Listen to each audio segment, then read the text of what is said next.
Hey guys, it's Cash, and I am still here where I was when I made the last video. I've just had some information that I've gathered that I think would be interesting to you guys as well. So if you guys remember, I told you about my Uncle Russell, who I believe was a MK Ultra experiment test subject while he was in the military. There's a few things that have transpired throughout the course of my life and just history of knowing him that would lead me to believe that. So if you guys don't know, the MK Ultra mind control experiments were run through the 50s and 70s. They used people in the military and around the country, even in Canada, as psychiatric patients. They used the psychiatric patients as test subjects for this experimentation. So if you don't know, MK Ultra mind control is essentially demonic possession. So something that has been brought to my attention is my Uncle Russell had a granddaughter. Now, this I did not know. So he had a granddaughter, has a granddaughter, and guess what her occupation is? Exotic dancer.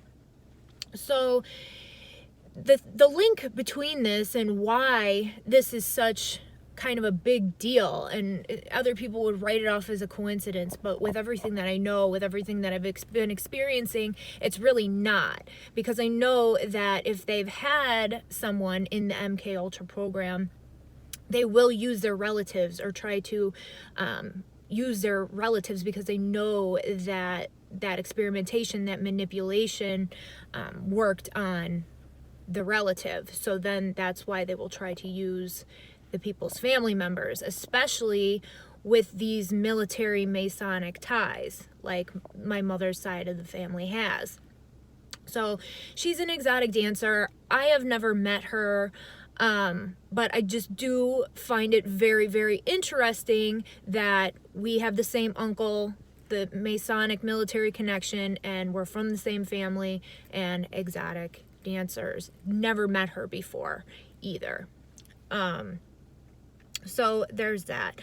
And then with the mind control, with the MK Ultra, it is a subtle steering in a certain direction for an individual. They want you to take a certain life path, which for most people like this, it is in the direction of a sexual occupation, or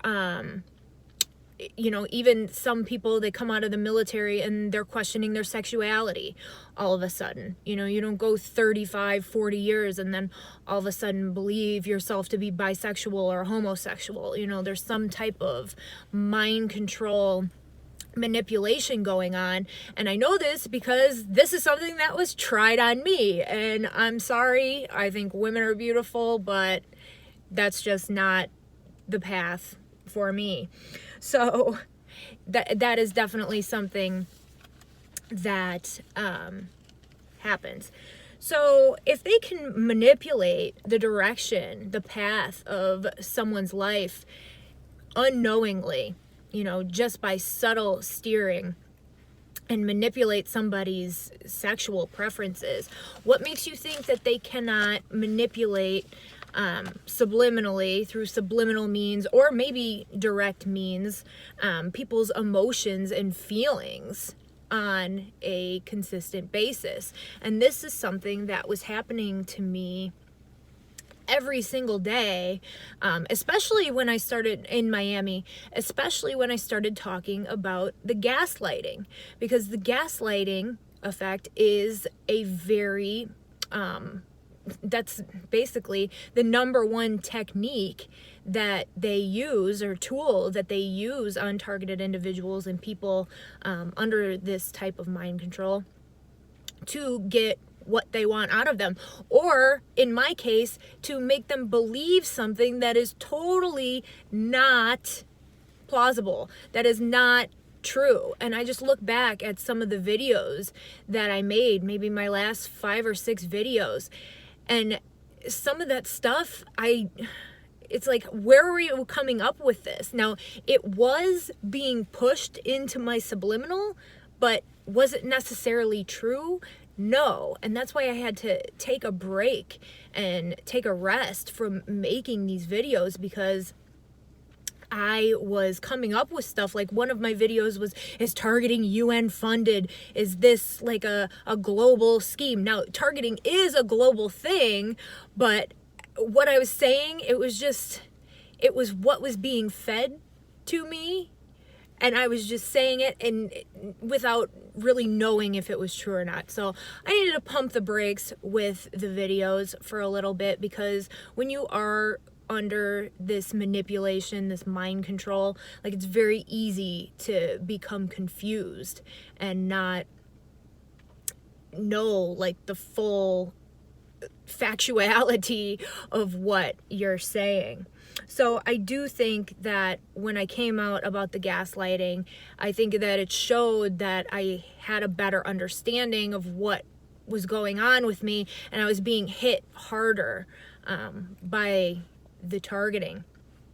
Because, I mean, and they can make you believe that you're heartbroken over a relationship that ended years prior, when that really wasn't the case. And it was just the only thing that they had to control me and to just hit me with day in and day out, that would cause potentially the emotional reaction that they want, from a specific target. And that was really the only thing. It's just very annoying to be hit every single day. I don't care who you are, you're gonna react. But now that it's happening to me here, I'm like, okay, like, this is really something that it's just everywhere. I think I'm going to face this stuff everywhere, and I'm just grateful that I've done a significant amount of I've healed from it, basically, to the point where it's just like, I cannot believe that it has followed me here. So and that's what they have the mind control teams for, these hive mind teams. I don't know if they're Masonic or if they're military affiliated or cops or whatever. When I say Masons, I feel silly saying that this is a Masonic practice, because people think of secret societies, you know, they say that the Masons do good things for people and stuff like that. The Masons encompass a lot of people. The Masons encompass military, police, judges, you know, people like that. So they all fall under that Mason category, and they are basically the ones that are doing this targeting of people. So I don't know. It was just wild. That was season 1. Season 1 was in Miami, and me kind of just putting all the puzzle pieces together of this crazy situation. And now I'm just here, like, fully recovering from that situation. Yes, it's still happening to me here, but it's like I have a better understanding of where it's coming from and why. So yeah. And it's also done to block psychic pathways, creative pathways, just to put that person, that trauma on that person's mind consistently, so they can have control over that individual. So mind control. But okay, so that's all I have for you guys today. I am going to leave you with a reading from John 10:10. The thief comes to steal, kill, and destroy. I have come so they may have life and may have it to the full. Okay, guys, I hope that everybody has a wonderful day. I'm okay. I hope you're okay, and God bless.